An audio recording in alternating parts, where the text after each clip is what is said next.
Hello, this is Freddie from the Franchise Tag Podcast here on Day 5, Radio Row, Super Bowl 59 in New Orleans. We've got Sky with me, and we also have, well, I'd like to say now, friend of the podcast, Adam Rank. Absolutely, a friend of the podcast and all that good stuff. You know, it started on, Tuesday night, media night? Yeah, it was great. Out. We quickly bonded, found some terrible bars in New Orleans out there in the warehouse district, and now look at us. Look at us. This is where Who we would hang have out thought? now. I have to say, when we say quickly bonded, I think we sort of beat you into submission. That's how I remember it. But. No. I know a lot of my friends are like, okay, we're leaving. It was kind of like media night, where I was on a riser podium, and you all were just lobbing questions. But no, it was a good time. I did definitely move us into an open space if I needed some sort of safety, From this guy. But no, it was cool. And then we're like, let's go to a bar. Like, what are we doing? Every time, it's always the plan of I'm not going to stay out late. I always stay out late. And it's not like I'm out of control. I'm not hungover. No. The whole time, it's not like, I've had too much. I've been overserved or anything like that. Mm-hmm. But it's just been late. And you're like, okay, I can deal with no sleep. So I'm fine. Well, the main thing that came out of that was us finding out you're an Arsenal fan. Yeah, I know. It shocks a lot of people, and they want to know why. I will tell you, the very first time I tried to get into the Premier League, this is how long ago it was. I was like, I kind of like the Bolton Wanderers. And then they were relegated, and I'm like, okay, can you give me a side that's not going to be, who's probably going to stick around for a long time? And Arsenal being one of the big six, or however you would phrase that, they should be safe. Yeah. And it hasn't been, they haven't won since I've been supporting them, which is great because you want to build up to it. I did miss the Invincibles, but yeah, so it's been a lot of fun. I enjoy. I'm now that my kids play football, I'm really into it, and I coach it, so I want to learn more, and I'm deep diving and all that stuff, and I really love it. And you got a World Cup next year. I know we were talking about that. Yeah, absolutely. Super exciting time. Can't even wait. Yeah, that's going to be so amazing. In terms of Arsenal, what about this year? You're going to win it? Because obviously you had the City result. Yeah, that was huge. And then, they lose to Newcastle for the Cup. Once you're out, it doesn't count. Honestly, some of those, I don't know how it plays back there. But for me, I'm like, who cares? I understand the Champions League is very important as well, but it's like, God, having all these games, it's really not, it's got to be such a struggle. They play on Sunday. You have that huge win over Man City on Sunday, and then Wednesday you got to get up for Newcastle in a cup match, and I'm like, I don't care. Then now they're in Dubai, they're playing. Obviously, it was disappointing throughout the transfer window. Mm-hmm. So many players Arsenal talking, they always talking. They talk to a lot of people. Well, I was a Villa fan. It was Ollie Watkins that I was watching every day going, he's going to go, right. Isn't he? Because he's an Arsenal fan, and I can understand that. But then there was also John Duran. And I thought, if they don't get Watkins, spend a bit less money on John Duran. But then he's gone to Saudi. So, I think, it's the summer now you got to look at. Yeah, which is fine because now we see during the training, Ben White is returning. So I'm like, okay, that's a huge thing right there. And once Saka returns, it's like, all right, it's just getting Kai Havertz to be able to play the way that we know he can play. And it's been tough relying on one person to do all the scoring. I mean, obviously, everybody scored against Man City, but it's been tough where you're relying, if Kai Havertz doesn't score, we're not winning. Yeah. And that's a tough way to win ball games. Do you call them ball games out there? Probably not. Just the game. Yeah. The game. I was going to ask both of you, do you think the Premier League rumour mill was worse than the NFL? Oh, it feels like it. Yeah, way worse. Especially for the big teams every day. Arsenal, yeah, way worse. Man United, Williams to everyone. Well, haven't Arsenal nearly tried to sign every great player over the last 10 years? Yeah. Wenger used to do that. I could have had Ronaldo. Yeah. I could have had Ibrahimovic. Yeah. That was exactly. All that stuff. Yeah. And it's kind of it is in the NFL. You heard it, because I'm a Bears fan. They're like, hey, Saquon Barkley's like, I almost signed with the Bears. I'm like, no, you didn't. You did not almost Even Tom Brady, did he not? Tom Brady was like, I was thinking about going to the Bears. Like, oh my God. Now it's very Arsenal-like. Yep. We're almost there. Almost great. Obviously, Adam, you're part of the Sick podcast, who's been here on Radio Row, and this is Super Bowl 59 in New Orleans. I can't imagine it's not your first time to the city. No. I've been here a couple of times.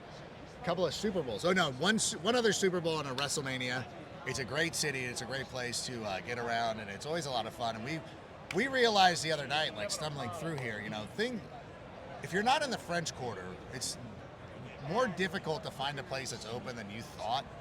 And but still, it's a lovely city. And honestly, the best part of it is actually the part that's the same year in and year out. And I know this is your first go around, but it's so much fun to be here and just see all the media sets. Like the CBS Sports is here, and we see the inside. Like you guys have been looking at this cool setup right here, this big thing. Like I know I'm not doing a great job of describing it, but it really is a lot of fun. The best part of it is there will be people. Now, not us. We'll keep in touch, obviously. But like there are people that you see once a year. Yeah. And this is the only place you see them. So there'll be somebody who are like, I will not see you for 51 weeks, and yet next year in San Francisco, you'll walk in and be like, oh my God, it's so good. Hey, when did you get in? Oh yeah, when are you leaving? Staying for the game?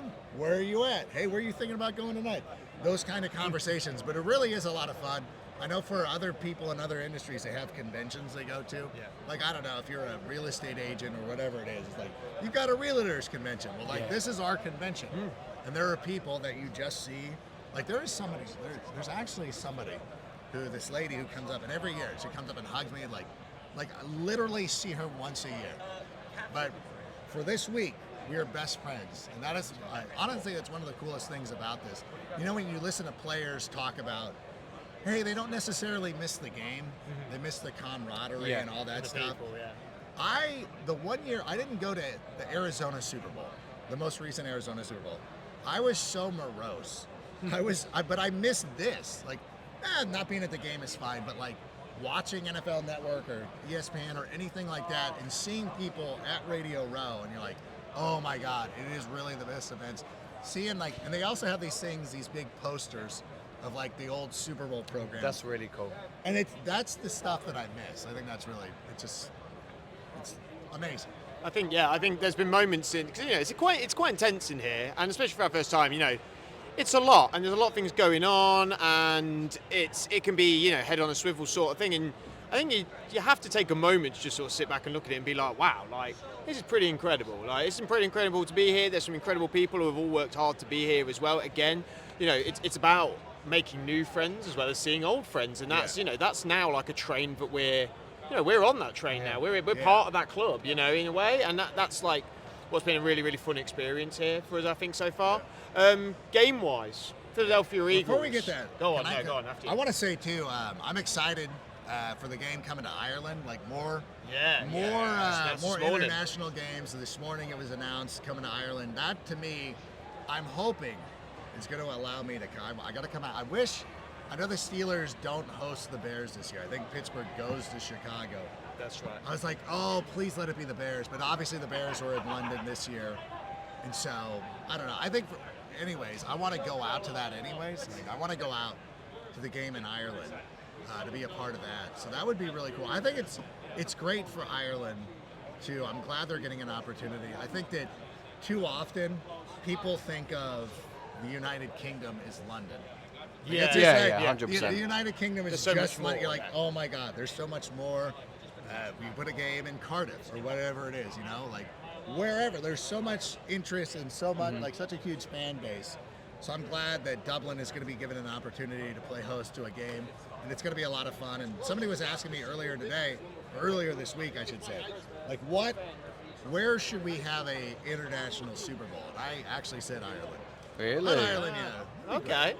Well, that's content. Adam Rank trying Yeah, to split the look G. at that. I was just about to say that. Yeah. Have you heard that before? Splitting the G. What's that mean? So like when you have a Guinness on the glass and the Guinness, it says Guinness, and there's this big phenomenon at the minute because Guinness has had this massive resurgence of popularity amongst everybody in the UK and Ireland as well. Well, of course it's popular in Ireland in the first place. Basically, where it's wrote, if you take your first sip and you've basically got to get the line on the Guinness curvature to the G, so you split the G. So it's incredibly popular social media phenomenon. It's a little bit like the invention of the cha-cha slide. Everyone's doing it. All right, I got to be a part of this. We imagine you had the Bills Lions Super Bowl. Everyone would be trying to split the G. Yeah, for In sure. Dublin. Oh my God, yeah, absolutely. People would be going mad for it. Yeah. But the game the Philadelphia Eagles and the Kansas City Chiefs game. I mean, the Eagles are on a great run of form. They've been fantastic. Saquon Barkley winning Offensive Player of the Year last night. Congratulations to him. An incredible defense. And then you look on the other side with the Kansas City defense that have also been, miraculous this year. But an offense that has been a little bit lackluster. But as we've said all year, the Chiefs play football to play in January. They don't play to win regular season games. They just want to get enough to get into January and February. Yeah, how do you see the game going? It was a trend that they started last year, where they didn't even have home field advantage, and they go out there and still it doesn't matter. They go to the Super Bowl and they win the whole thing. When I look at this game, we're looking at this 2 weeks ago, and you're thinking about the Philadelphia Eagles and the way that they've been able to build their team, construct the roster, top to bottom. What a great job Howie Roseman has done, bringing in Saquon Barkley, drafting Jalen Carter 2 years ago, drafting Quinyon Mitchell and Cooper DeJean this season. And when you look at it from a roster, you're like, how did the Eagles lose this? Like, this is the best team, top to bottom, in the NFL. And every time that I sit there and we had to do picks like 2 weeks ago, and I picked the Eagles. And this is a problem I got into last year too, but it's like, when you're here and you're starting to think about it and you're starting to break it down and I always like talking to the players and stuff like that. And Gerald McCoy and I had a conversation. He's like, man, this is the wrong coaching staff to give 2 weeks to. Andy Reid always finds a way to go out there, and not just Andy Reid, but Steve Spagnuolo goes out there and finds a way to win. When you think about it, that game against the Bills, it's fourth down. It's the game's on the line, and Spags draws up a blitz, or dials up a blitz that Josh Allen has not seen all day, doesn't know how to deal with it. Now, Josh Allen, being the athlete that he is, it's a miracle that he doesn't get sacked and actually gets out a pretty decent throw. I just feel like the Chiefs find those plays. There's a reason why they win those close games. They find those moments in every game to go out there and push them over the top. And so for that reason, I'm picking the Chiefs. Damn. Who do you guys got? Have you guys made your pick yet? I think I said to you off air on. Adam Rank! Oh. Adam Rank! What's up, Akbar? I think I said. Jeremy, he was over there. That's brilliant. He's like, somebody's gonna get shot. Yeah. Who's that? Akbar Bajabiamila. Oh, he's coming over here later, man. Of Good Morning Football. Oh, he's coming over here later. That's Akbar. To be honest, I was at the wrong angle. I was like, I don't really know. Good morning, football. Good evening, UK. And he's an imposing figure. No, never. I think we've got him at 2 o'clock, so we better get some energy in his play. You're going to have to come back at 2 and I'm going to do the same thing. Yeah. I'll come back and do the same thing. There we go. Eagles, I went Eagles-Bengals Super Bowl at the start of the year. So, look at you. Yeah, Nice. so I think, just because of all the things you said, I think the Eagles as well, even at the start of the year, if you said, the Chiefs are going to make it back, if you're going to pick one team to go against the Chiefs, you would go with the Eagles, because the defense matches up well. I know Fangio was consulting when Jonathan Gannon was the DC, but now that he's actually overseeing the ship, I think, he's good at mixing up different coverages, etc. Totally. I really see it going really low scoring in the first half. I think we'll see a couple of teams, like teenagers at a dance, like, I don't know, should I go ask somebody to dance or not, do all that stuff, and then we'll see it. And then I think it's just going to start, they're going to go crazy in the fourth quarter there, and just have it get out of hand and be a really good guy. I think this will end up being, we've been actually pretty blessed. We've had some really good Super Bowls lately. Yeah. It's not like, before you guys were alive. So you said you were born in 91. Yeah. It used to be a thing where every Super Bowl was just a blowout. It was like the college football playoff. Like, you're just like, oh God, these teams overmatched. All the good teams were in the NFC. So the NFC championship game was like the Super Bowl. Okay. Like, that was the one. But now it's kind of like, you know what? They go out there, teams are evenly matched, and it should be a good one. But I'm looking forward to it. Yeah, the last blowout I could think of was Seahawks-Broncos. Yes. Yeah. Which I correctly predicted. Oh, no. Oh. I was getting so much grief from Denver Hike, the first play of the game. game. First play of the game. His head, right? And it just went downhill. You could completely. maybe say the Bucks Chiefs, but I don't know. The Chiefs you always felt like were. Oh, maybe. yeah. That was sort of Yeah. the Buccaneers handled it. I enjoyed that one. Yeah, that was fun. You enjoyed that one, did you? Yeah. You know what's funny is, like, I like Tom Brady. Like, I never rooted against Tom Brady. And we get this now with everybody who's kind of like, I'm sick of the Chiefs. Like, why are you sick of the Chiefs? The Chiefs, to me, are like John Cena.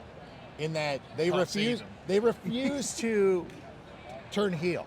Like they've never embraced like being the bad boys. Like the Patriots obviously did. Yeah. And they were out there and they were like that, but the Chiefs are like, no, they're good guys, and Travis Kelce, Spawn, and all this stuff. So they won't turn heel even though you want them to.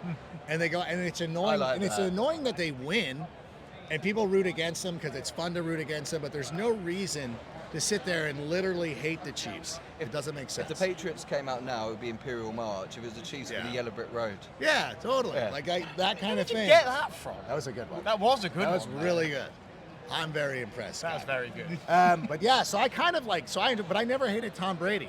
And when he won with the Buccaneers, I thought that was kind of nice. Do you think, Mahomes needs, the narratives was comparing players. I actually haven't asked anyone this because I did want to say it to Mahomes himself. Does he need to get to 8 rings because he was obviously lost that AFC Championship game? I know even people said a three-peat, but he's at 2. I don't think so. Okay. I really don't think so. And the one thing that I'm going to always point out about Tom Brady is the sustainability. Yeah. Like, you can't argue against that. And, of course, he loses 3 Super Bowls. That's like, he loses 3 Super Bowls, but there were a couple of more Super Bowls he could have lost and not had as many rings.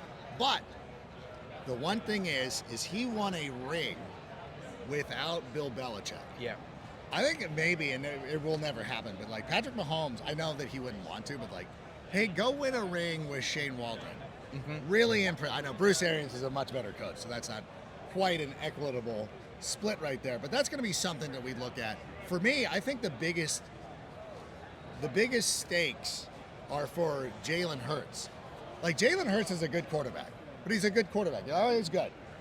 But you will go up to that elite level if you win the Super Bowl. You will now be in a different stratosphere of these guys, because he's still looked at, like, people would still put like Joe Burrow ahead of him, Josh Allen, the reigning MVP, Lamar Jackson, a multi MVP. But like, he gets a ring, and all of a sudden his life vastly changes. Where for Patrick Mahomes, I think that the people who are dug in on Tom Brady are not gonna come out of that cave until it's over. Yeah. Sorry, I just thought I saw John Jones over there out of nowhere. I was like, "Whoa, John Jones!" Which I think that is John Jones. My only last chime in with the GOAT thing it's is just like Seal. It was like you two with Seal earlier. Oh, What? We're marking out with Seal. I think when Brady was playing, it was a case of it took so long for people to officially like give him GOAT status. Yeah. It was even it was the Falcons game. For years, it was always he lost a Super Bowl, Montana didn't. Yeah. And whereas Montana never threw an interception in the Super Bowl. And I think only Joe Flacco was the one who had that run at the time. When they beat the Niners. Yeah, he threw no picks. It's funny too because Joe Montana also lost a number of like NFC Championship games and lost in the playoffs. Because I was having this conversation a couple of years ago with the late great Chris Wessling and my producer, Anello. He's out here looking for. I'm sorry that I'm famous, and I got to sit here and promote the. You told me to promote the brand. That's what you said. It's kind of like I was. We've had everyone yelling. Don't worry, we've had everyone. You missed Akbar earlier. International growth of the game. Exactly. It is. We're trying to get the Sick podcast over in the UK. That's what I'm doing. Yeah. It was like, and in Dublin as well for the Ireland game as well. And it's one of those things like Seth Rollins this week, the WWE. He's like, I'm going to tell you 2 things, Adam. Coming from me, Seth Rollins. Number 1, always try to sell the brand. Fair. And number 2, never name drop. Fair. Okay. So we'll just pick Seal's name back off the floor, shall we? Or Seth Rollins. Or Seth Rollins, yeah. Thank you. He got it. Thank you. Yeah. Thank you for following I am so late to the party on that. Yeah, it's Friday. That might have been better than Chestnut Checkers. Yeah, I don't know. Chestnut Checkers. Yeah. So there's a guy walking around here. He's an arm wrestling champion. His name's Chestnut Checkers. And he's a brilliant lad. And we had an opportunity to hang out with Chestnut Checkers. Mm-hmm. I think if you hang out with Chestnut Checkers, your life is changed for the better. Yeah. I feel comfortable saying that. Hall of Famer. Hall of Famer in the arm wrestling game, Chestnut Checkers. Hey, try to get Chestnut Checkers. You should walk around and see if Chestnut Checkers is still here. He would be brilliant. He'll be here somewhere. Adam, you've been absolutely wonderful. I'm so pleased that we've made friends with you. Well, I'd like to think we're friends with you. We are friends. We are friends. We're legitimate. This is where I hang out. This is where I come to Like if ever I have You are downtime, big on the UK scene I over just come here. over There's a lot here. of UK guys over here. It's always good fun around here. We know how to have a good time, don't we? Yeah. That's it. Adam, thank you very much for joining us. Sky, thank you as well. Sky, thank you so much. This is Freddie from the Franchise Tag, day 5 of Radio Row on the Super Bowl 59 in New Orleans. Plenty more to come your way all day. Make sure you check out social media and our YouTube channel as well. Brilliant.